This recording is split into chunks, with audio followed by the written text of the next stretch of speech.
معنا وليد ركراكي، واحد من صناع هذا المسار التاريخي في كأس العالم. وليد، فوق طاقتك لا تلام، مجهود كبير من طرف اللاعبين المجموعة ككل، رغم الإصابات رغم كل ذلك اليوم شفنا فريق وطني قاوم المنتخب الفرنسي بطل العالم. هنيئا لكم بالمسار، ما يمكنليش نقول شي حاجة أخرى.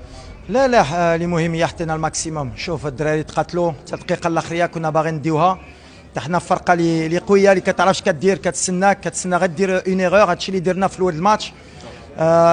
ضيعنا بزاف د اللعابه، حطوا لو ماكسيموم. مزراوي كان مريض لعاب،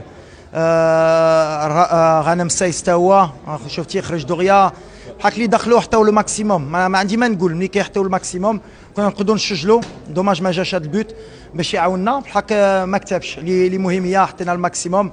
يسمحوا لنا المغاربه، كنا باغيين نجيبوهم في الفينال بحال مره اخرى ان شاء الله.